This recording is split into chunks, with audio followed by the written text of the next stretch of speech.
Choke, no joke. I'm in the building. You already know. Sorry for the delay, but I'm here, baby. All right. Come on in, come on in, come on in. Come on in, come on in, come on in. We got a good one for you tonight. I got a guest in the building. Ooh, yeah. I'm sure some of y'all have already seen the title. You know, I think some of y'all have been wanting this. Well, I know a lot of y'all been wanting this one to happen. But you know, it's all in God's time, baby. It's all in God's time. You got to be patient out here. You got to be patient, you know. But good things come to those who wait. So choke no joke. If you didn't know, you already know. I got Michael Douglas Carlin in the building tonight. And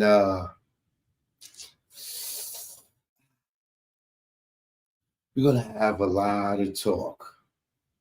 I may even let some of y'all come on and open the panel up and ask some questions. But some of y'all might know him from the Tupac 187, you know, the docs, YouTube. Most of y'all know him as somebody in the fight to help get justice for Tupac Shakur. That's the most important thing out of all this. You know, forget all the docs and all that. But we're going to talk about all that. We're going to talk about Reggie Wright Jr. now being implicated officially by the defense in this case. We got a lot to talk about, baby. Choke no joke, you already know. We're about to get the show started. You know how we get it started. Let's do it. Choke no joke. Yeah. It's choke no joke. Choke no joke. Chicken choke no joke. Choke no joke. Niggas choke no joke. Go out to the East Coast, West Coast. Put it up. No palm to the trees and the palms of dealers and fiends. Late night roam the streets. Weed is weaker, but it's cheaper. Not many chicks frontin' like divas. Out west, every chick's a model like Eva, and you know I'm far from believing her. So I'm G'ing her like she G'ing me. Banging in LA is a different thing. At the end, you either dead on the bang, getting out, doing better things. On Sunset, where they hang. Hollywood, where they hustle for change. Times Square here, it's the same. No matter where you go, you'll find a lane. On the west, they kick it with Kane. On the east, trees the social thing. East Coast, West Coast, East Coast, West Coast. Grab your raps, roll it up. If you rap, West Coast, East Coast, West Coast, East Coast, West Coast. Grab your glasses, take a toast. If you rap, East Coast. When I'm on the west and I'm doing my thing, don't offer me coke or your nose I bang. Friends don't offer other deadly things. Thanks for the hospitality, we'll still hang. I won't judge you, leave me as I came. On the road to success, top of the game. Eat all the finer things in the food chain. Teach my kids to do the same. Whether East Coast, West Coast, East Coast, West Coast. Grab your raps, roll it up. If you rap, West Coast, East Coast, West Coast, East Coast, West Coast. Grab your glasses, take a toast. If you rap, East Coast. Gotta love life and offer wonderful things. Being to travel is a privileged thing. Came back to the East, air wasn't fresh. Streets filled with trash, various people in the eye. It's easy to tell who's upper middle class. Police and racism, same as crash. Back to where they not social, where they less vocal. When they don't know you, be careful, show you around the East Coast, West Coast, East Coast, West Coast. Grab your raps, roll it up. If you rap, East Coast, whether East Coast, West Coast, East Coast, West Coast. Pop your bottles and toss the cork if you rep West Coast. Both coasts are known to give you fame. Got paparazzis playing cameras your way. Got you bobbing and weaving like Cassius Clay. Most thugs turn Muslim in older days. Change their name to Allah they pray. Probably till they decay. This go out to the east and west. For Big and Pac, y'all, let's connect. Rather East Coast, West Coast, East Coast, West Coast. Grab your raps, roll it up. If you rep West Coast, whether East Coast, West Coast, East Coast, West Coast. You can't get the West without the ES. So it's manifested that we connect. You know what it is. Choke, no joke. Learn from mistakes, baby. You know what it is. Greg on the track.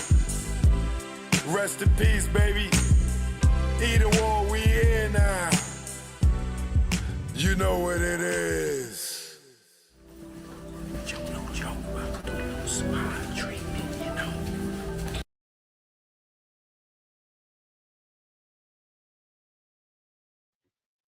All right, y'all.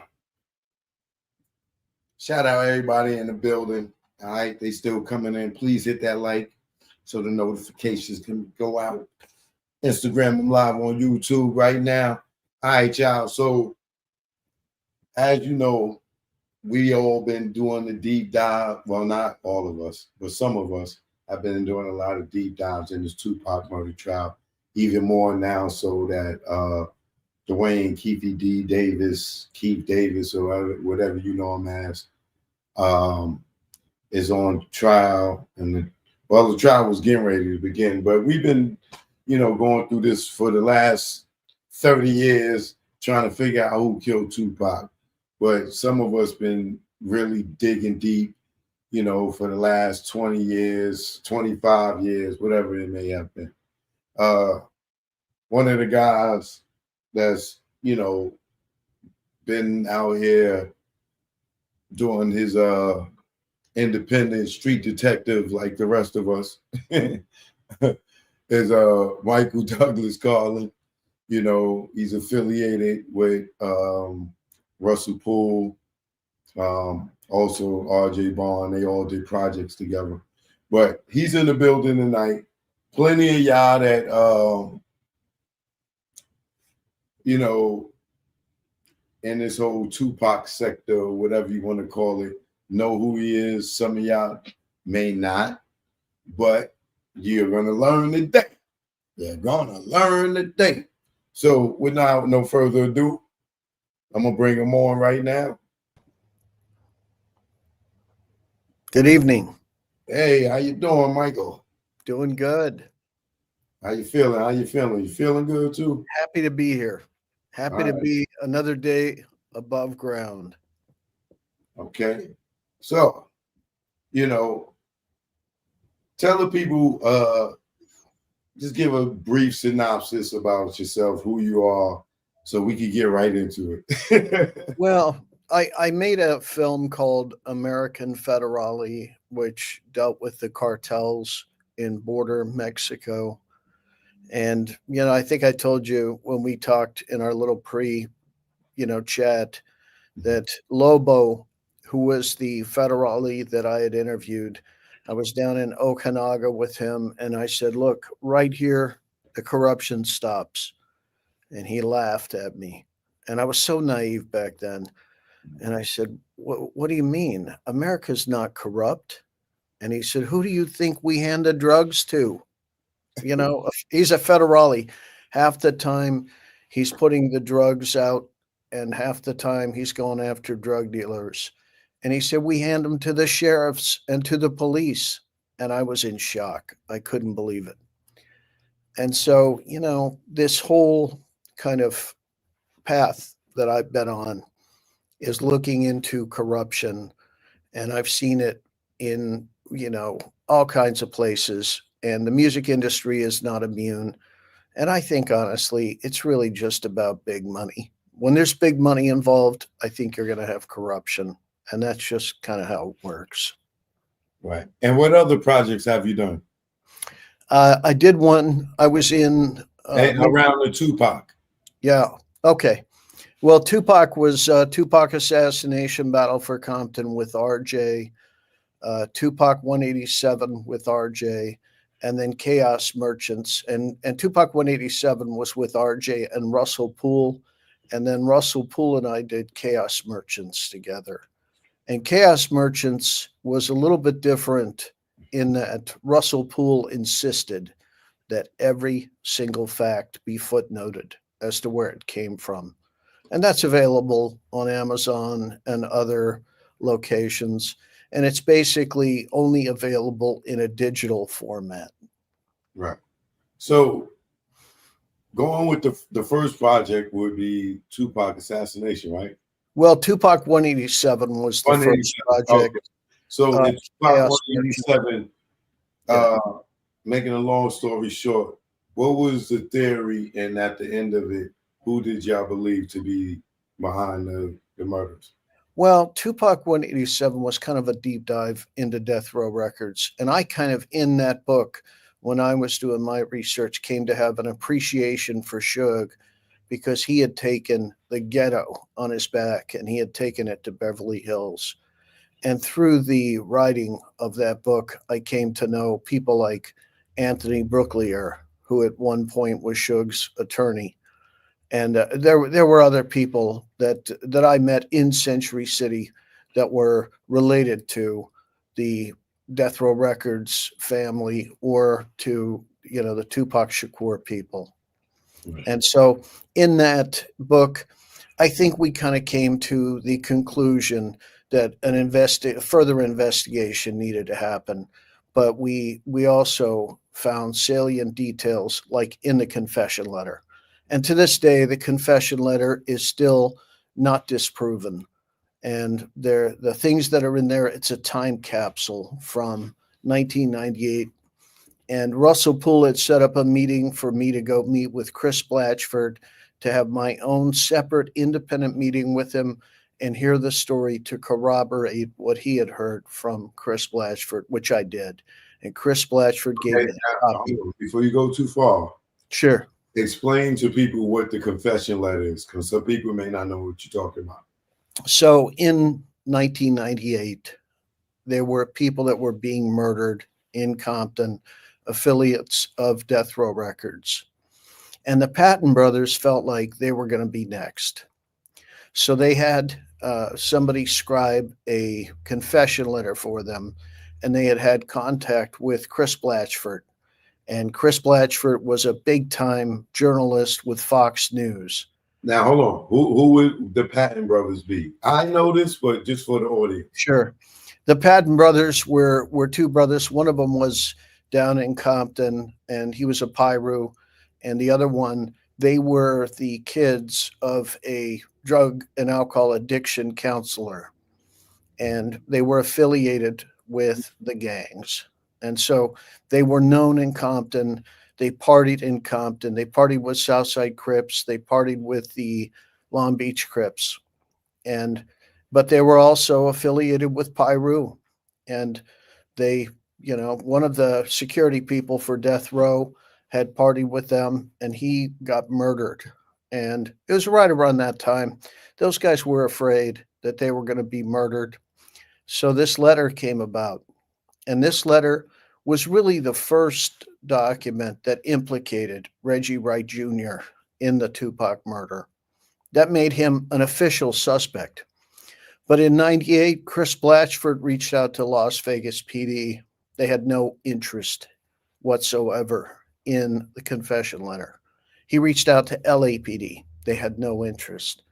So he just put this into his file and waited. And Russell came along in 2013, and, then the confession letter surfaced again. And Tupac 187 was really about that confession letter. So what's in the confession letter?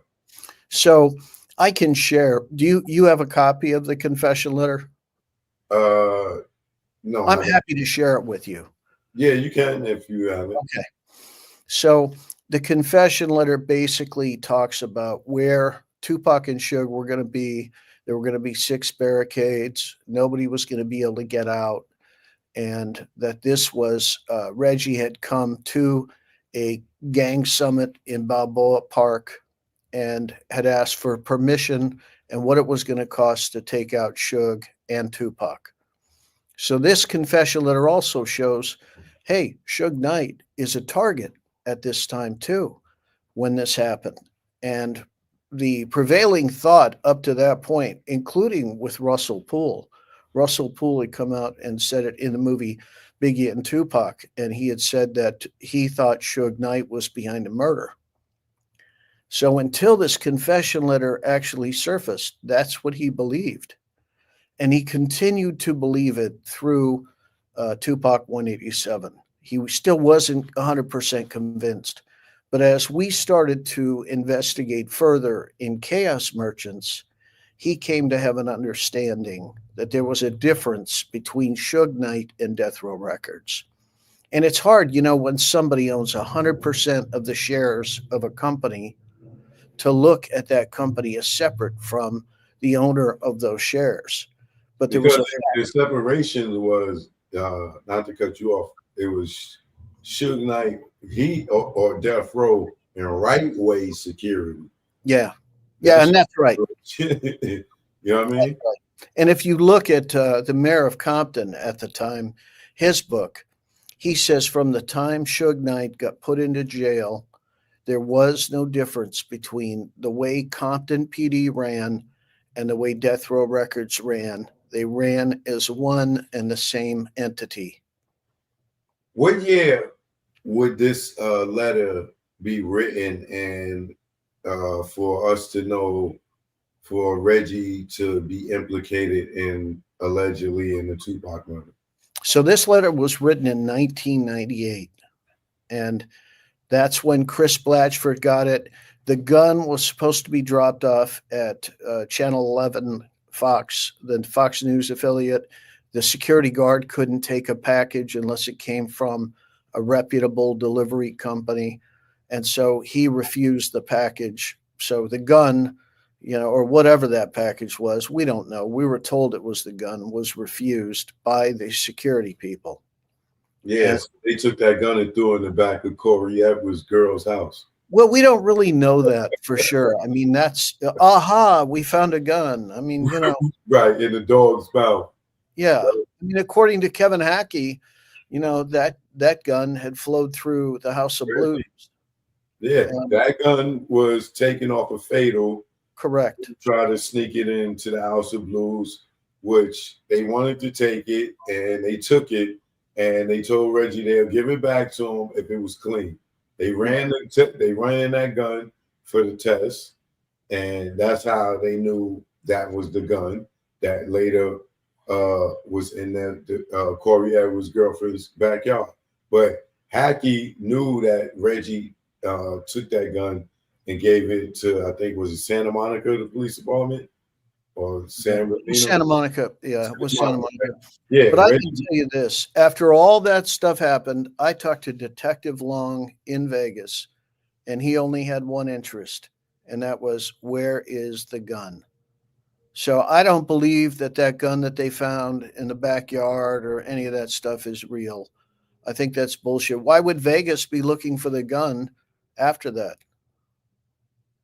Right. Well, I think the interesting thing about the gun is the gun got tested because of the incident at the House of Blues. They ran it. It was tested before it was given back to Reggie Wright Jr. Right. But then when it was given back to Reggie Wright Jr., now Reggie, what you got to know, when he's lying, something got to be wrong, right? Now he tells 2 stories about the gun, right? And the deposition, he says he don't know what happened with the gun, and he think that he gave it to his father, and his father had put it in Compton PD. Now, how you taking a gun and putting it in evidence in a whole different county, right? But that we know that's BS, right? Yeah. Then his second story is that They threw it in the water in Mexico. Yeah, in the Bahamas. In the Bahamas, yeah. Yeah, he got the gun. Instead of him giving it back to Fatal, he kept it because it was a nice gun. Then he took it and he threw it in. He had a security guard throw the gun in the water, and when they was coming back from Mexico, why would you take it there to throw it in the water, right? And then this gun appears in the back of Corey Edwards' girlfriend's. Right. And then when Compton PD finds it, allegedly, and they go and test it, and it's the same gun that from Santa Monica, allegedly, according to Hackey, right? And other people. But then they also saying this is the same gun that tested positive for Tupac's murder. Yeah, I don't think it was tested by Compton. I don't think that happened. Because why would Dan Long be asking for the gun if there had been a positive identification and they had actually found the gun? I don't think that gun was the gun. It was a 40 Glock for sure. But yeah. Was it ballistics tested? Did it match? I mean, it would be interesting to actually subpoena. And this is where I say, counsel that's representing Keefe D, they're really not very good. They should be subpoenaing these documents, and we should be looking at them, and we should be verifying what it is, because I don't believe that, why would Dan Long be looking for the gun? He wasn't looking for the gun because it's my recollection remembers the gun, they tested it. They said Compton said they called Vegas. They gave Vegas the gun. Vegas tested it and said that's not the gun. Yeah. Okay. Yeah. And I don't know if I got that from Robin Ladd, do an interview he did on it's one of these interviews I seen with one of the Compton PD telling that story. Well, it's interesting to go down into Compton and to talk about the Compton PD to people who live in Compton. I ran a congressional campaign. I had 125 kids that worked for me that were out knocking doors and making phone calls, and they were from Watts and Compton. And they all had their stories about the Compton PD, and none of those guys are like officer friendly, let's call it. They are knee deep in the corruption, all of them. Frederick Reynolds, Reggie Wright Sr., Reggie Wright Jr., all of them are knee deep in this stuff. And it was better to get money to do things than to do investigations. In the Bobby Finch murder, there was no investigation, none. I mean, and I talked to the people up and down the street. I talked to people that knew Bobby Finch, and no investigation done. But yet, when you look at the affidavit, they said Bobby Finch was in the car in the affidavit to get the search warrant to search all the Crips and Bloods in the aftermath of the Tupac murder. So, and Bobby Finch wasn't in Las Vegas, and they put him in the car. They said he was in the car. How do you feel about Reggie being privy to the information to be able to call his father within an hour to tell him that it was Southside Crips that shot Tupac and Suge? Yeah, I mean, he called up to his hotel room. I mean, I believe that Reggie Sr. was in Las Vegas that night, and Russell will believe that as well. If you look at Reggie's neck, he's got a very distinguishing mark, and you can see it on the MGM. And anybody who tells you, hot dogs. Yeah. Anybody who tells you that it's not Reggie Sr. is a gatekeeper and should not be trusted in these cases.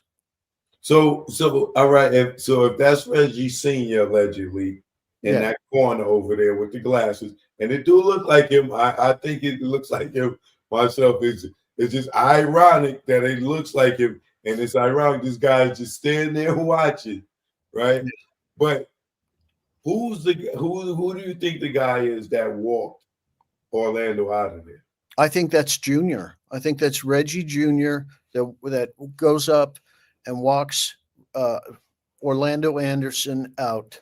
and it pays to know somebody that has pull with the MGM security. And I can tell you this too. Miramar Bradley is a dear friend of mine. He told me that the fight before the Bruce Seldon fight with Tyson, he was invited as a special guest of Don King, and he comes out of the fight, and there's all these Compton PDs that are working security at the MGM. So it wasn't uncommon for that to happen. And so that was one fight before Tupac got shot. Right. And so these guys were known. And I talked to a Salty Dog security officer at the MGM, and he said, look, when we have a big event and we know that the gang element is going to show up, we hire off-duty police officers that are gang experts to come and work those events. So it's not uncommon. Well, Reggie had 24, I believe, officers that he hired for that weekend or that week or whatever, and some of them was gang unit officers from Compton. Yeah, and Las Vegas PD too, because they were doing a benefit at Club 662 for the Officers Association. So Right. they had a tight, cozy relationship with Las Vegas PD. And that's why every single interview that is done by Las Vegas PD, Reggie brings them to the interview and sits in on the interviews with them. Now, if he's a suspect in the case, isn't that a conflict of interest? If he's the head of death row security, in charge of security that night, and his father is at Compton PD, and if you ask those guys, they say everything Vegas got, they got from Compton PD. That's a fact. Isn't that a conflict of interest? It's a big conflict. And I be wondering, I don't want to say that Las Vegas Metro Police Department, they homicide division is naive or ignorant or so, but it's like, how are y'all using this guy to help y'all try to lock up somebody and not knowing, like, don't y'all know that he was a suspect or is a suspect, right? Just like Bobby Vlad, Robert Ladd. Yeah. He did an interview on Vlad. Yeah. And he talks about how Russell Poole had Reggie as a suspect. And when Greg Caden came onto the case, Reggie was a suspect, and Greg Caden never followed it up. Well, worse than that, Greg Caden gave him immunity for the Biggie murder. Yeah, he did. And so see, he said that, and then he tried to retract it and act like he didn't get it. But I know in my heart that he got it because of he's too arrogant and cocky when it comes to the Biggie case. Oh yeah. Absolutely. And he's an official suspect in the Biggie case, 100%. Right. And either, in my opinion, Greg Caden job was to just make it so that no police were involved. That's why they put him on the case. Or he's just a dumb fish, and Reggie spun him around, and he has no street smarts. And I'm not to disrespect him, but he got to feel stupid as a mother effer right now, looking and realizing he had the man all along, allegedly. Yeah. Well, and it's crazy if you think about that night. Okay, if Reggie was supposed to keep Suge and Tupac safe, then it was a total screw up, or if we can say it, a total fuck up on his part, right? But if he was supposed to kill them, well, they weren't dead. Tupac was expected to live. So if he was supposed to kill him that night, then it was a total fuck up. One way or the other, Reggie looks like an absolute idiot after that shooting happens. Suge won't use him as security. Suge's rolling with his own guys that he has, and he's reaching out for security. And Bobby Finch worked security at music events, on film sets. And Bobby Finch was known as somebody it was a one-punch guy who could knock people out. He was a punch-out artist. Right. And there's there's rumors that there was a altercation between Reggie and Bobby Finch. And I got this when I was down basically knocking on doors, handing out postcards, handing out newspapers in the Southside Crip area, that something had happened where Compton PD was shaking down drug dealers. That sounds like Reggie. And it was either with Eric Paradin, who went to the DA's office, or it was with Burrell. Those were the two patrol partners of Reggie Wright Jr. And his patrol partner had to drag him back to the car because he was knocked out. And then something happens to Bobby Finch. And you've heard Reggie say it. If somebody slap me, I'm going to get them. I'm going to scheme. I'm going to lay in wait, and I'm going to plan something. And how does the prosecution in Vegas uses a guy like this, fresh off of a drug trafficking conviction? Like I'm like, either they got to be setting them up, or they got to be like the stupidest people in the world. You know, and they're looking pretty foolish now that the actual defense has put his name in as the man who orchestrated this. And there's an awful lot of evidence that points to it, including the confession letter. But there's much, much more that points to it. Michael Moore standing next to Reggie, hearing "Got Him" come over the radio. And now we've heard Warren G come out and say that Snoop was listening into the radio and heard the "Got Him." I mean, and Suge's come out and talked about it. I mean, this isn't new. And when I got an interview with Suge, he said, Reggie and Sharitha and Perez were great friends, and all of them were trying to plot against me because they wanted the wealth of Death Row Records. And that's what Russell and I came to before we even talked to Suge. We came to that this was a plot to take down Death Row Records that was worth $500 million. And when you start looking at the music industry as a whole, and you start looking at the Gary Webb articles of the CIA putting out drugs on the streets of America to destroy the Black family, I mean, this is evil, evil shit that's going on in Compton, in Los Angeles, and really the rest of the country. Right. Also, in that interview with you and him, or conversation, I'll say, he stated that if you solve one, you'll solve both. Yeah. He said if you solve one case, you'll solve both. And I had multiple calls with Suge. I mean, you know, I was in, actually, believe it or not, Wisconsin at the time. I had driven George Papadopoulos to prison, and I'd literally just gotten back to the hotel when Suge called. And it was, you know, just one of those things where I actually had time. There were a few times he tried to call me, and I was like, you know, on a plane or, you know, in production, that kind of thing. And it was difficult. But finally, you know, I had a chance, and I finally got to talk to him. And I actually tried to get Suge out of prison. I tried to get him out of jail so that he could get an adequate defense, and he was done dirty. They did him dirty. Yeah, and we've all seen that. Well, and it's worse than anything you could possibly imagine. I had a meeting with the bail bonds. I had somebody who wanted to put up the money, the $25 million to get him out. And the bail bonds guy looks at this guy and says, okay, you're going to have to undergo an entire DA investigation if you put up this money. He goes, what do you mean a DA investigation? That every dollar you ever made your entire life is going to be scrutinized. And this guy looks at him and goes, who would do that? Nobody would do that. And that was something that was too much.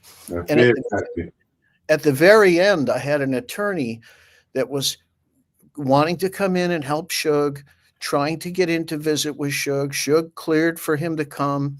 The DA's office wouldn't allow it. How does the DA's office not allow an attorney in to help somebody with their plea deal? And then it had to go to the judge. The judge said he wouldn't do it.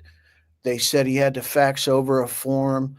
He faxes over the form. His number is blocked. His fax number is blocked. He can't fax the form over. He goes over to the jail. The sheriffs at the jail say, hey, we can't let you see him. He gets the runaround. He goes back to all three of them several times, and they're told, hey, we're just not going to allow Suge to have counsel. Yeah, Who how you gets wind it up with a legal aid. Yeah, and I'm a witness to that. And look, here's the thing. When Reggie gets arrested and he needs legal counsel, I will help him get an attorney too, because I thoroughly believe that everybody that's in this country deserves a fair trial, deserves adequate representation. And when you go to help Reggie, I'm gonna snatch your phone and throw it across the street. Well, but the point about it is I think, there's enough evidence for a thorough investigation, and the Right. thorough investigation will yield more evidence. All And right. So real quick, so yeah, moving on. So the next project after 187 was what? The was assassination? Chaos Merchants. And Chaos Chaos Merchant. Merchants is basically going through all of the files that Russell had, all the files that we could get from people like Sergio Robledo, and compiling those and making sure that every fact was footnoted. So if you want to see like what the shooting was like, there's a section in there with the shooting. You can see what the driver it looks like. You can see the girls, what their statement is. The fact that there were two guns, there was somebody shooting over the top of the Cadillac at the same time somebody was shooting from the Cadillac. And it's eyewitness accounts. So let's talk about that real quick, right? Yeah. So talk about what the girls say they saw. Well, and not every girl says they saw the same thing, because some of them ducked. When shots rang out, I have one of the statement that they gave the night of. Yeah. But, yeah, got it. Yeah. Well, one of them says that there was a second gun that was firing over the top of the car. And so that puts a second gun there. And that kind of, we've been hearing, okay, it was a 40 Glock. We heard that from Frank Alexander. And we also heard from Suge that he has a 45 in his skull. If you look at the confession letter, Little Half Dead was supposed to take out Tupac. And he had some kind of a beef where he hated Tupac. And so if you listen to Gaddafi says it was like an act of jealousy, and it looked like it was deliberate in his aim to get Tupac. And then if you look at the confession letter, it says that, the shooter that shoots over the top gets off 2 rounds and the driver's gun jams. And so, it does kind of line up. And Russell really felt like we had enough to reopen these cases. And we started having secret meetings with Dave Demersion at the DA's office. And so Russell and I would go to hang out socially, listen to music, drink a few beers, and Dave Demersion on his music break would come over and sit with us. And we had traction with Dave Demersion. When he read Tupac 187, he goes, I'm just not quite feeling it.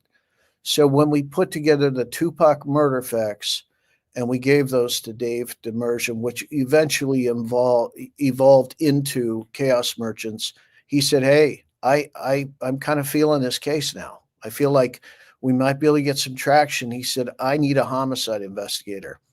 And Russell had gone to LAPD. The confession letter somehow got leaked to LAPD, and that's a whole other story. But anyway, so we couldn't go there. Where are the Patton brothers today? What's that? Where are the Patton brothers today? Not sure. I know that, one of them was living, while I was on that campaign, I had one of the guys come over and tell me that Danny Patton was his neighbor and that he had just moved. And so that was somewhere in Lakewood area, or, it was somewhere in that campaign. They still alive. Yeah. Oh yeah. They're still around. And the one thing RJ did, which I thought was really brilliant, Greg Kading tried to derail the confession letter. So he did an interview with Little Half Dead and the Patton brothers. And RJ hired one of those lie detector chicks that came in, just super brilliant. And I haven't seen that video up anymore, but that video is compelling because you can see like tapping that's going on while they're talking. And she goes, "That's a tell that they're lying. That's a tell that they're involved." And she goes through all their testimony, and it's pretty compelling. And I don't think it's been disproven that these guys weren't in Vegas and that they weren't involved. And this all happened with a gentleman by the name of Robert Soria, who had been a confidential informant of Chris Blatchford previously. His information had led to, numerous stories that did well, where, the information was verified. So he trusted Robert Soria. And Robert Soria had his own issues, but I think you have to look at the whole package, and you have to look at it as, okay, there is a witness that says there's a second gun. Shug says he's got a 45 in his skull. Reggie says more recently, Shug is lying. It was only a 40. He getting old. He can't remember. But my question is, why does Reggie always have a different story from everybody that was there and he wasn't there? Yeah. He was at the club. Right. So how would he, like, why does he, how was he able to call his father, but he wasn't at the fight and he wasn't in the caravan of the cars when the shooting happened, but was able to call his father an hour and a half, and then, within the hour, right? So I had these girls ask him, this girl paid him to do an interview. So I gave her some questions to ask him, right? And I asked him, how did you know how did you know it was Southside to call your father and tell him, right? Now, he says, oh, when I got to the hospital, Shug told me, right? This is what he says in that interview, right? Shug comes out behind him and on the collect calls thing and said, "You a liar. I never even saw you at the hospital," right? Then Reggie goes and he changed his story and said, "Oh, I ain't say Shug told me. I said Buntry and them came over to the nightclub and told me," right? And then he changed that to, "Oh, when I got to the hospital, it was people outside talking and I overheard somebody talking. That's when I called my father." But he said he got to the hospital 3 to 4 hours later, right? He called his father within the hour. His father did about 10 interviews, always said within the hour, Reggie called me and told me. Now now that I tripped him up with the girls, now he's trying to change the time frame to when he found out to 3 to 4 hours, right? Yeah. So when they more recently did that interview with Seaside Police Department, his father tells the story again. And the cop asks him, "Well, how did you know?" He says, "Because Reggie called me within the hour," right? Yeah. Reggie later in the conversation tells his father, "Oh no, it was 3 to 4 hours." His father looking at him like, "Well, what the hell are you talking about?" Like, it's been the same story all this time. But now I done tripped him up. Now he done changed it to 3 or 4 hours because he lied and said Shug told him. That's how he found out, right? But we know Shug never identified nobody. Well, and Shug said Orlando wasn't the shooter. He was a good kid. Right. I mean, to this day, right? He says that, right?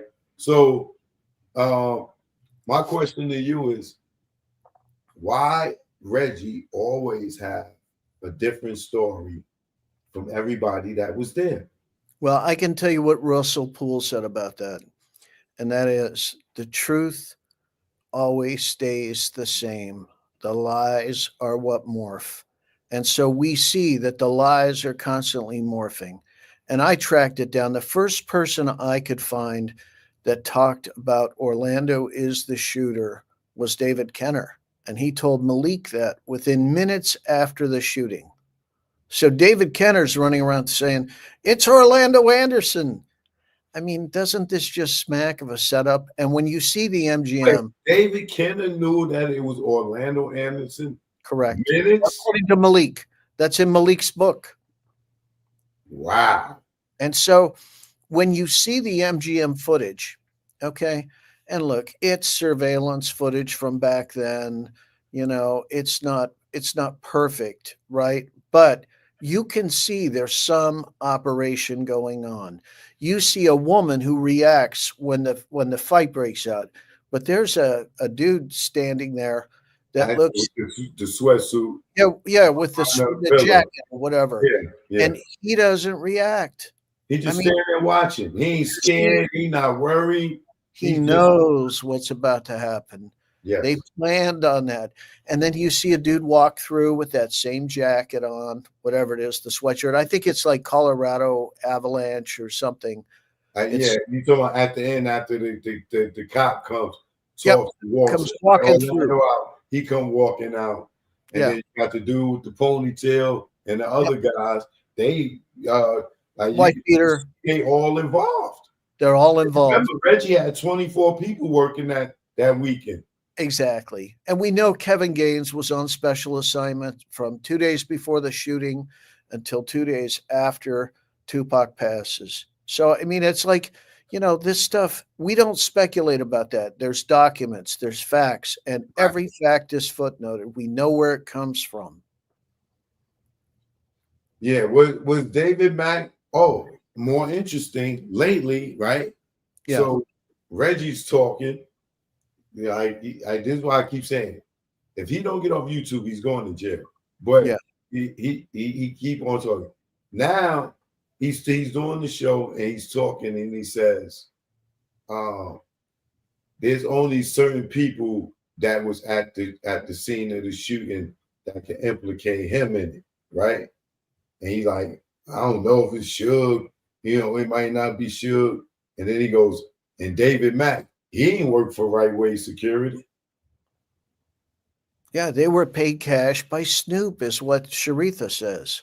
But why would he say David Mack didn't work for Right Way Security? When you're talking about who could possibly be the driver in the car, right? That's the topic that he's talking about. I wouldn't play it, right? but that's the topic. Who could be the driver with it? And he says, well, David Mack never worked for Right Way. So you saying David Mack was there? Why would you bring up David Mack's name? Yeah. Unless he's dry snitching, because he likes to be a snitch and act like it's an accident. You know what I mean? Well, don't forget Reggie said to John, hey, John, we got a lot to cover up. I mean, it's crazy. Reggie says the stupidest things. And one thing we know for sure by now, his phones are tapped. Every piece of mail is being monitored. Every meeting he has with anybody likely surveilled. People are being sent in wearing a wire. Reggie is under a microscope right now, 100%. Right. And his phones probably have been monitored for quite some time. All those YouTube videos, they've already been downloaded, every single one of them. They're all being looked at. They got analysts looking through all that because that's all evidence now. Right. And he's told on himself 10 times over in those videos. I got gang of them saved. Every time he changed the story or something else, just like, first of all, how are you the head of security, right? Yeah. Your the label that hired you to do security, you don't have none of the police on them. You just got Frank on them, right? Everybody else is Suge's friends. They're not security. They will go to jail for doing anything. That's not their job. They there to hold him down, but they ain't there to put their life on the line. That's what the police is for, right? Or the off-duty police. Yeah. But anyway, you have an incident with Tupac and you don't show up. Yeah. Well, there were multiple layers of security, and I talked to a guy named Daryl. I'm not going to get into his last name, but he's a family Pyru dude, and he works security for Death Row Records, specifically for Tupac. He gets picked up just a week before the shooting on some kind of violation, so that he's not there for the security.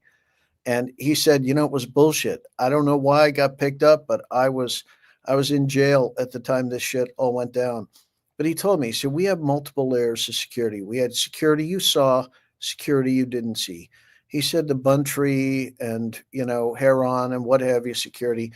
He said those guys were there to jump in and get into a fight, a scuffle, whatever, if something jumped off. He said the police weren't going to do that, but they were also there just to be witnesses. You've heard Reggie say it several times. They Yeah, they were good witnesses. witnesses. They're going to be witnesses. And Right. so they're going to go over and talk to the police and try and make sure nothing, actually gets filed. The report could be managed. So they're in damage control. That's the kind of security they are. And guys like Frank Alexander and Michael Moore, they had their guns and they were there to shoot back.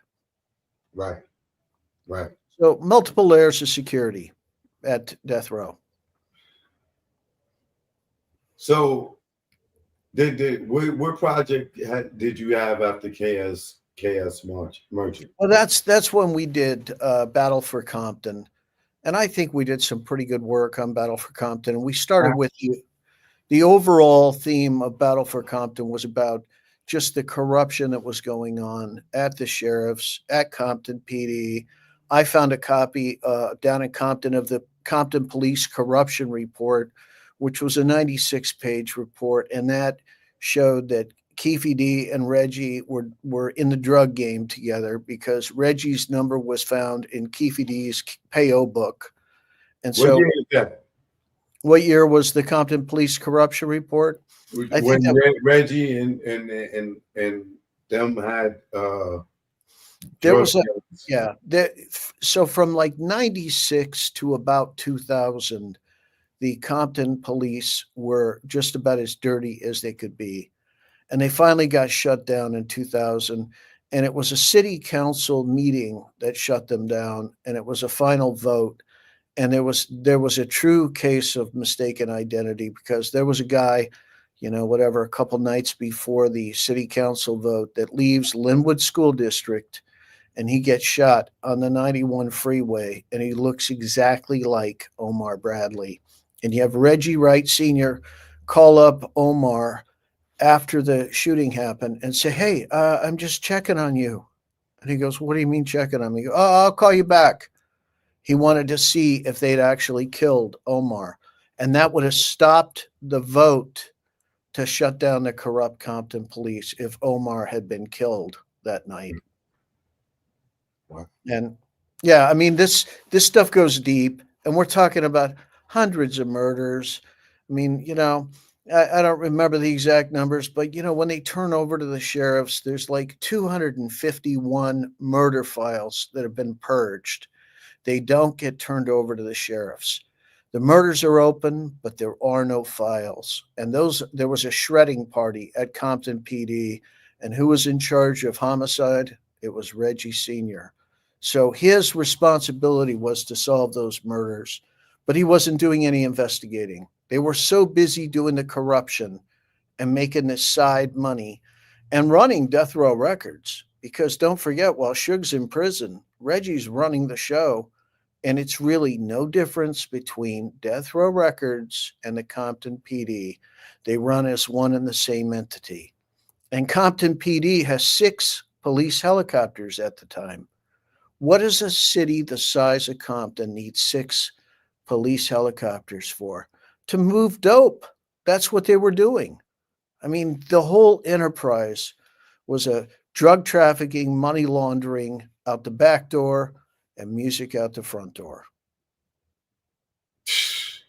Yeah, because then they raid the label at one point. Oh, yeah. Yeah, but there were always pre-raids. Don't forget, Reggie Sr., Reggie Jr. in the Compton Police Corruption Report always wanted to know beforehand where the raids were going to happen, and they went and did a pre-raid and decided what was going to be found the next day in the raid. And that was also, if you look at Ronan Rowe's book, he talks about that, how these guys always wanted to know where the raids were going to happen before so that they could do their pre-raid. So there's multiple sources on this stuff. Right. So, okay, so that project, at the end of it, what was the theory? Well, I think the theory was that there was a cover up. There was a police helicopter that actually got sold to Las Vegas for $1. And so it was like Compton was paying off the police in Las Vegas not to solve this crime. It was a payoff for the Tupac murder. And so that was kind of the, where that left off. But I can tell you this, rather than go forward with this, let's go backwards, because how did the thieves get into the record label? The thieves got in their record label by stealing the evidence out of the evidence locker in the Snoop murder trial. Malik was implicated in the murder, and he's the one that really took the heat for it. But Snoop had a gun in his hand. There were 2 guns, there were shell casings, there were shells, there were bloody clothing, and all of that was stolen from the evidence locker. And who had evidence access? Kevin Gaines had evidence access. Rafael Perez gets hemmed up, and he was hemmed up in stealing cocaine out of the evidence lockers. David Mack was hemmed up in a bank robbery where he stole $726,000, got to keep the money, didn't have to turn in anybody that was involved with him, and got a sweetheart deal, did some time, did a percentage of what he was sentenced to, and got out. And so the thieves were inside the record label. And I think they looked around and said, hey, let's just take down this record label. Kevin Gaines, one of their running buddies, was dating Sharitha, and they were like, hey, we could just take this whole thing over. All we got to do is kill Suge. We can do that. And so they plotted with Reggie for this murder. That's what it looks like. They're official suspects in the Biggie murder. And you solve one, you solve them both. That's right. That's what was said. That's what I believe. Yeah. And I believe that too. And I to this day, I think Suge got a raw deal. This thing that happened with Terry Carter, it should have never happened. Rest in peace, Terry Carter. I've heard great things about him down in Compton, but he didn't get a defense. They crammed him down, made him take this plea deal. He didn't get effective counsel. And that's why I kind of look at Keefe D and say the same thing is happening to him. He's getting railroaded, but they got a year to figure it out. Hopefully they do figure it out. I think, in my opinion, Reggie coached him into going on these platforms. Oh yeah, story, because Keefe you can D, make money. The story was when they asked him in '98 who killed Tupac, he said the dirty death row cops. Yeah. That was his story. Yeah, because people in the streets know what happened, and I'm telling you, they all know about Reggie Sr., Reggie Jr. being the corrupt cops, going into the stereo shop with a briefcase full of cash, coming out with no briefcase, because they were in the game. They were making a shit ton of money.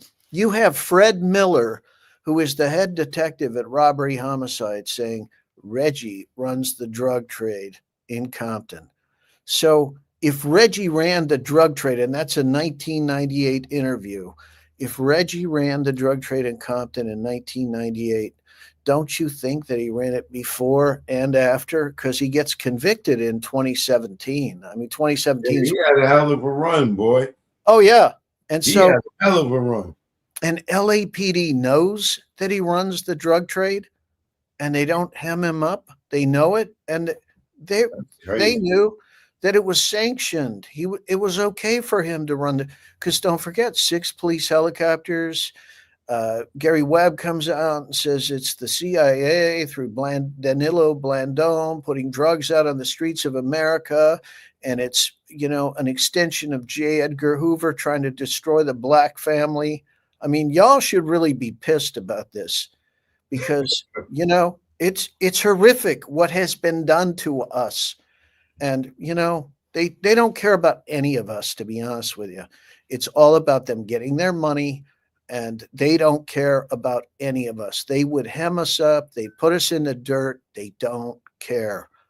And these drugs got put out. People were addicted, cocaine, heroin, all that stuff. And it's been going on since the 40s. Right. So let me ask you, now that you like knee deep into this whole investigation, on Tupac Shakur's murder and stuff, how did you get this deep in it? Because I know, back in the days, you wasn't pumping trap or holler if you hear me. So how you get engulfed in this whole thing? Yeah, I have a son who I went on a road trip with, and I was driving from El Paso to Kingman. And, I've been in the newspaper business and the movie business. Those are the only two things I know how to do. And I was going to pick up newspapers at the printer. And all of a sudden, about an hour in, he looks at me and he goes, "Dad, I'm not listening to your bullshit rock and roll." And I said, "Son, I am not listening to your bullshit rap." And now this is supposed to be like a bonding experience with my kid. Right. And I realized this is going to be. How old are y'all at the time? So I was probably 33 and he was 13, 14. And, the reality of this situation, I might've been 35 or whatever. But anyway, I realized that if I didn't do something quick, that this wasn't going to be a bonding experience. This is going to be a terrible experience for both of us. So I said to him, "Son, I'm going to play you one of my songs, Eagles, REO Speedwagon, Journey, that kind of thing. And I want you to play me a song that you think will stand the test of time. And I want you to explain to me why you think it's going to stand the test of time." That trip, about 5-6 hours on the road, I became a Tupac fan. Because of him, because of my son. And so, when the confession letter falls in my lap with Russell Poole. What song did he play? He played everything. I mean, he played Changes. He played, it was like, every Tupac song you could imagine he was playing. I mean, like the whole repertoire of Tupac, Right. Cluminati, all through my body, blows like a, I mean, all this stuff, right? And it was really cool because he's explaining to me what it means to him. Right. And the kids. This is post Pac, like after Pac died. Yeah, it was probably around that time. And of course, I really didn't know anything about the murder back then. I was doing a project with Russell Poole's aunt and uncle, and they said, "Hey, you got to meet our nephew." And they connected me to Russell. He and I started talking on the phone, sending emails back and forth.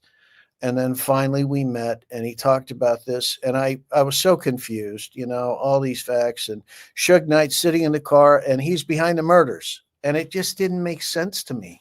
Right. I was like, okay, you're going to get these gangbangers to kill the artist on your label and you're going to sit next to him. I mean, that part I could just never wrap my brain around. So today, with all the research, all the years, because, over the years, you have this theory and then more information comes out and it may sway you a different way. Today, how do you feel? Well, I feel like Reggie orchestrated this just like he says he does. He says he was going to plot and scheme and what have you. I believe David Kenner might have orchestrator. Yeah, he called himself that. I don't get my hands dirty.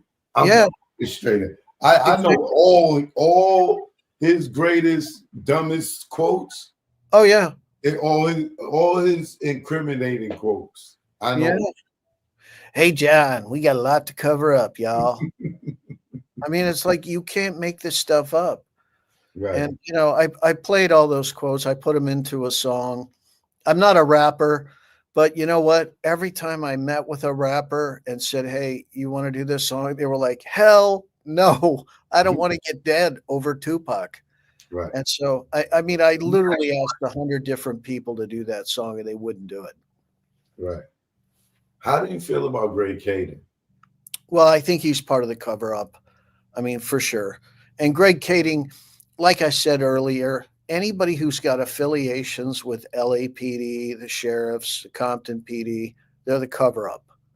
And so they're going to look at Reggie Sr. in the MGM tape and go, "That's not Reggie. That's not Reggie." And anybody that does that, y'all shouldn't listen to. If there's a fact and you see the fat fold on the back of his neck and it's plain as day that that's Reggie Sr., you just can't deny it. And if they're out there saying those kinds of things, they're a gatekeeper. And I think they got to try and keep this away from the powers that be, because it's bigger than just, gangbangers in the car. It's once he's in the hospital, he's expected to live. And, Right. We talked about this earlier. Suge came out and said that Snoop never went to the hospital. But it's crazy because Snoop said he did go to the hospital. He said, I don't saw believe he went to the hospital. Trust me, man. I'm a videographer for 30 Yeah. years. If Snoop ass was at that hospital, there would be pictures, footage. Snoop is the biggest artist in the world, especially back then. You telling me he showed up to the hospital for Pac? Pac shot, Snoop shows up, and it ain't a picture, a video, or nothing like you see Suge walking around with the black stuff on his head with the cigar. I can still picture the Outlaws out there crying. I can still see Afeni running to the car. You telling me Snoop went to the hospital and it ain't no content of him nowhere. Have you ever seen him anywhere? Have I ever seen any photos? No. But I can also tell you this. I've also been on closed sets where cameras are just not allowed. I've been on many closed sets. And it's like when Snoop Dogg walked into the hospital where Tupac was shot. Trust me. Okay. Well, one of those say this would have had him on camera. So you don't believe that when Snoop says, "I whispered in his ear," I saw him. He died in the bed while I was there. You don't believe what Snoop said about it.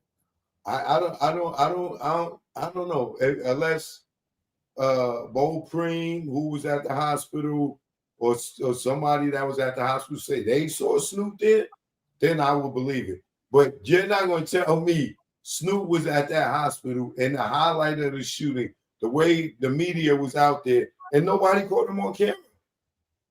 Yeah. Snoop. Look, I've seen people go into private entrances. Westfield in Century City, there's a private entrance for celebrities to come in. They get hustled in. Nobody can take pictures of them unless it's something that they want. They're not going to, and they can go on full shopping tours at Westfield. Snoop went there by himself? What do you mean? Well, I don't think he went there by himself because Billy Garland says that he went there with 4 LAPD cops.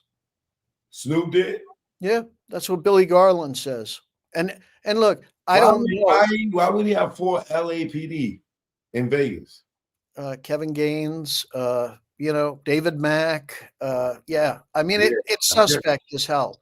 But I'll just say this, you've got a platform. This is one of those great things. If anybody out there has a photo of Snoop at the hospital, please send it to Choke No Joke. Okay? Choke No Joke. Please send it off to him. Yeah, and please. Why not? Why not get the crowd out there looking for these photos if they exist? But I do know it's been 30 years. That photo would have came up possibly long time ago. But I can also tell you, I grew up in Hollywood. My father was, a semi-famous gaffer in Hollywood, and my grandfather was a Teamster. So I've been on hundreds and hundreds of sets, and when it's a closed set, nobody brings a camera. And But if there was, that's a public hospital. yeah, but I'm saying, if he was gonna duck in to see him, and it was arranged, they could do it through security. He comes through security, gets to see him, and he gets to slip back out, and it's not going to be a big public thing. So, but I don't know. I'm not saying that happened, but I'm not saying it didn't. Have you ever heard Afeni didn't die when Tupac died, right? No, So no. you ever heard her say Snoop came to the hospital? Yeah, you know what? I know Billy Garland said that. I know she was there when they pulled the plug, Right. and I heard that she was with. Maybe he did that. I'm just Yeah. It's just, for me, it's just shocking that there's no content on that. Well, I take Snoop at his word. He said he was the last one to see him alive. That's what he said. So I don't know. He was the last one to see him alive. That's what he said. I mean, I didn't say that. It's not me making it up. It's him. He's given interviews where he talked about it. No, I know this. Trust me, I know you're not saying this. Yeah. Look. Let's logically, common sense think about this, right? Yeah. Afeni decides that she's going to pull the plug. Yeah. And she's going to let Snoop be the last person to be. Well, but that's not really how it happened. I mean, Snoop shows up and Pac's going to get better and he's going to be fine. And then he takes a turn for the worst. So that's how it happened. You trying to insinuate that Snoop went in there and wrapped it tied up the IV or something? No, I don't think Snoop did that. I think, you show up at a place like that, a celebrity shows up and everybody goes one way to be with the celebrity, and that leaves Tupac alone by himself, and he takes a turn for the worst, and he has 3 cardiac arrests, and Afeni goes in and says, hey, let's pull a plug. I mean, it could have happened.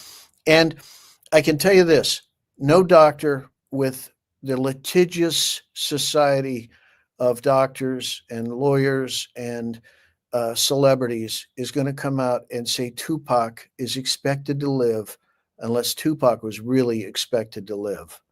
They were making plans for his rehabilitation.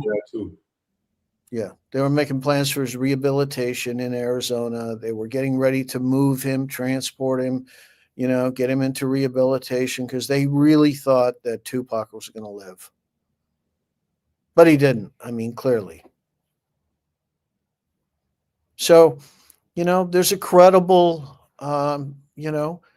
there's a credible possibility that Tupac was murdered in the hospital. And what would it have taken? I've talked to numerous emergency room doctors, and I don't want to get into the circumstances, but recently I was in ICU for 6 days, not me personally, but for somebody that was close to me. And I talked to all those doctors and nurses. It would be so easy to put something into somebody's IV and murder them. I mean, a drop of anything would go in there, and that'd be that. And they rushed him. When Tupac died, there was a hearse idling in the hospital warehouse, all ready to receive the body before the cardiac arrests. That got then hustled right over to do a quick autopsy, and then they did an almost immediate cremation, which is almost never done. But you can get anything in Vegas because it's about money. So I personally believe he was murdered in the hospital, and they were expecting it. They knew it was going to happen. Billy Garland says four police showed up with Snoop. I don't know. I wasn't there. Well, I mean, if he said it, I ain't gonna doubt it because if he's seen it, man, you know what I'm saying? Well, I'm just shocked that I've never seen any content. Yeah. Well, yeah. I mean, and things, it's not like everybody had a cell phone back then, but they did have camcorders for sure. And who might actually have that would be Gobi. Gobi might have that because Gobi, there's a lot of stuff online. If you go on YouTube, and you put up the hospital of Tupac, you'll see the Outlaws, you'll see Suge, you'll see I saw Suge. You see a Feeney being rushed to the car. But It's so much stuff. But what's interesting about that too is you got Frank Alexander, who feels badly about what's happened to Tupac, and he does not want to leave Tupac. And his pager starts blowing up about an hour before Tupac dies in the hospital. And it's Reggie saying, "You got to get over here to Suge's right now." And so Frank Alexander drops everything, goes over to Suge's house, and he gets sat in a seat where he's being sweated by Suge, by Reggie, by Buntry, and the whole group is there. David Kenner's there, and they're sweating Frank Alexander. And then the call comes in, and it said that Tupac has just passed. Suge grabs his phone and slams it down and breaks the table. It's a glass table, and says, "What are we going to do now? He's dead. It doesn't matter." And Reggie then instructs Frank to flee Las Vegas so he doesn't get murdered. And then they call and try and get him to come out to Lake Mead. And he's not going to go out to Lake Mead. Yeah, so he saw his ass off the boat and it was an accident. So wait a minute. Why did we have to get Frank Alexander away from Tupac? Why is there a hearse idling in the warehouse ready to transport the body? And why is there a photo that's leaked of this rushed autopsy that happens? Why is the autopsy that we have, why is it so rife with disinformation about his, his weight, his all that stuff that's on there is wrong about his autopsy? Why was Reggie more worried about the club than the artist? The two greatest, the greatest record producer that ever lived and the greatest. And then you take Michael Moore, you put him on the cash register, and he just was in Milan and New York with Tupac. Oh, yeah. Now you want him to watch the cash register? Oh yeah, and you got to keep him close to you because he's got a gun. Yeah, we got to collect the guns. The guns can't be there because we don't want somebody getting shot up, and that's part of probably. What he had to promise the powers that be in Vegas. You don't get to shoot somebody on the strip unless you got a permission to shoot him on the strip. I mean, Vegas is a controlled place. Suge said it. There's cameras on every street corner in Vegas. Right. Where's that video? How come that video is not being subpoenaed by the defense? How come the video of Orlando, because they had cleared Orlando as a suspect, is not being subpoenaed by the defense? Right. Because they don't really want to do a trial. You know how it works with the trial attorneys? Okay, you're going to do this thing. You're going to throw this case, and we're going to take care of you down the road. They do case trading. And so I don't think he has effective counsel. He's got bad advisors. Who knows who the advisors are? Who knows who this investigator is? But there were cameras, and that video was collected. And Russell Poole told me, hey, they had video on Orlando. They knew he was not the shooter. They knew it. Yeah. And so if Orlando's not the shooter, then you got to let Keefe D go. I mean, I handed the gun to Orlando. And, I talked to people. I talked to people in Compton. I said, hey, I read the book and it was like cases of Cristal, cases of Dom Perry. I said, come on, this guy's total fucking bullshit. No. What do you mean? I said, cases of Cristal. I mean, Dom Perry. It's like $280 a bottle now. I mean, so back then that wasn't nothing. But cases. And they said, no, man, he rolled with this kind of money. He was a big time drug dealer. Bro. Man, listen, in the 80s and the 90s, the money that was flowing through our neighborhoods, you wouldn't believe it, bro. Well, and guess what? Here we are this many years later, right? And how much time did Keefe D really do? He did some time, but for the amount of drug trafficking that guy did, he almost did no time. So he must have been part of the in crowd. That's because he was an informant. Yeah, and he worked with Reggie. And at some point, that relationship went sour, and then Reggie tried to hem him up in this case. Yeah. And that's going to be Reggie's undoing, is being hemmed up And you know what? What does Keefe D know about Reggie? What could he, he's on trial for his life. He There's statute of limitations on all that drug trafficking, money laundering stuff. So Reggie can't be hemmed up with that. Right. But Keefe D could just say, hey, this is who he was. My girlfriend became his wife, all that crazy stuff that we hear about this and all those crazy murders that happened in the aftermath. And they all kind of point in some ways to Reggie. And it's like rumors. Vince Buchanan gets picked up right at Piru and Central. Do you think somebody gets picked up in daylight at Piru and Central and you don't know who picked them up? I mean, daylight, Piru and Central. Those neighbors are looking out the window. They got, they got the alarm system, the Doberman Pinscher and Rottweiler and what have you, alarm systems. Right.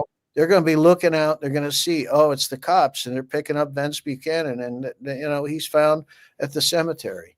You got Buntry, and you get Chuck Phillips to play with the timeline. But then, isn't that the same guy that they found Reggie handcuffs on him when they killed him? The guy, that was Vince Buchanan. Yeah, allegedly. Yeah, allegedly. It's Yeah. and look, these rumors. You can't allegedly Reggie killed him, right? You can't be rumored to be involved in Vince Buchanan, Buntry, Heron. We just go on and on and on. You can't be rumored to be involved in all these things, and not some of it's true. I mean, right. Bobby Finch, he was rumored to be involved in Bobby Finch. The Kevin Hackey, when he's doing his interview with Fred Miller and Russell Poole, he says 1 or 2 minutes after, he's on the phone with Reggie saying, hey, Bobby Finch just got smoked. He goes, oh, Kevin, I already know about that. Yeah, don't tell Suge. Yeah, he says, don't tell Suge. Yep. How do you know about that? How do you know about that? He goes, yeah, man, I already know about that. Word travels fast. He goes, I just heard about it from the dispatcher. And so Kevin Hackey and Reggie are talking about Bobby Finch in the past tense, a minute or two after. But Bobby Finch isn't dead. He lives for 45 minutes. It's right across from Compton College. If you've ever been there on Mayo Street at the Southside Crip area, it's right there. They had a unit that was an ambulance that came over, and they worked on Bobby Finch almost immediately. They were there a minute after he got shot. So the dispatcher calls Kevin Hackey and says, hey, this happened. He calls Reggie. And they're working on Bobby Finch. They think they can save him. They're 15, 20 minutes sitting there working on him, getting him on the stretcher, getting him into the ambulance, taking him over to MLK Hospital. And they are working on him, and they think they can actually revive him. And they start to lose him. And they crack his chest, open up and massage his heart because they think they can get him back, and they lose him. So for 45 minutes at least, Bobby Finch is alive, while Kevin and Reggie are talking about how Bobby Finch has been smoked. He's dead.